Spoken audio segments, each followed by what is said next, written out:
আসসালামু আলাইকুম। আজ আমি জিমেইলের একটি গুরুত্বপূর্ণ সেটিংস নিয়ে আপনাদের সাথে আলোচনা করব। তবে চলুন সেটিংসটি দেখে আসি। প্রথমে আমরা গুগল ক্রোম ব্রাউজার ওপেন করি।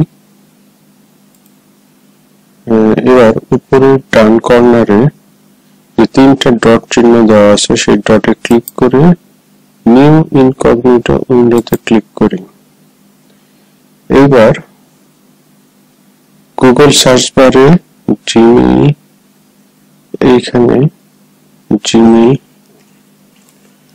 লিখে জিমেইল লগইন লিখে সার্চ করি। ওর উপরে ডান পাশে একটা বাংলা টু ইংলিশ সেটিংস করে নিই, তাহলে সুবিধা হয়। এইবার গুগল টু ইমেইল থেকে জিমেইলে সার্চ করি, অথবা এইখান থেকে সাইন ইন অপশনে ক্লিক করি।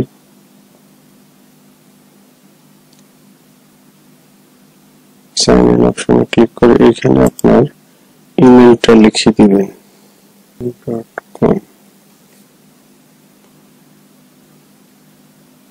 নেক্সট বাটনে ক্লিক করবেন, এইখানে পাসওয়ার্ডটা লিখে দিবেন।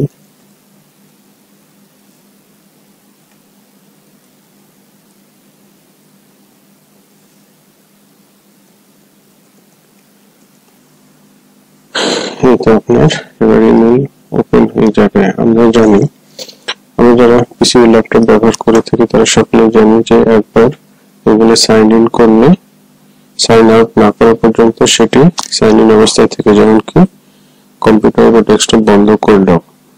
এটি যদি আপনার নিজের ল্যাপটপ হয়ে থাকে বা কম্পিউটার হয়ে থাকে তাহলে কোনো সমস্যা নেই। কারণ আপনি কাজ করতেছেন, কাজ করা অবস্থায় বিদ্যুৎ চলে গেছে, এটা অন্য কম্পিউটার হলে তো সেটা আপনার জন্য মহাবিপদের কারণ হয়ে দাঁড়াবে। তাই এই সেটিংসটা যদি আপনারা জেনে থাকেন তাহলে এইটি আপনাদের সহায়তা করবে এবং কোনো ভয়ের কোনো কারণ থাকবে না। ধরুন আমি এই অবস্থায় বিদ্যুৎ চলে গেল, বা এই অবস্থায় আপনি কাজ করতেছেন, কাজ করার অবস্থায় বিদ্যুৎ চলে গেল, তাহলে দেখবো যেটা আপনার অটো সাইন আউট হয়ে গেছে বা লগ আউট হয়ে গেছে। এই যে আমি এখানে কেটে দিলাম, এখন দেখবো যে এটি সাইন ইন অবস্থায় আছে কিনা। এই দেখছেন এখানে আর আপনার হিস্ট্রিটা নাই, এটা অটো সাইন আউট হয়ে গেছে। বন্ধুরা, ভিডিওটি যদি ভালো লেগে থাকে অবশ্যই সাবস্ক্রাইব করবেন, লাইক কমেন্ট করতে ভুলবেন না। ধন্যবাদ সবাইকে।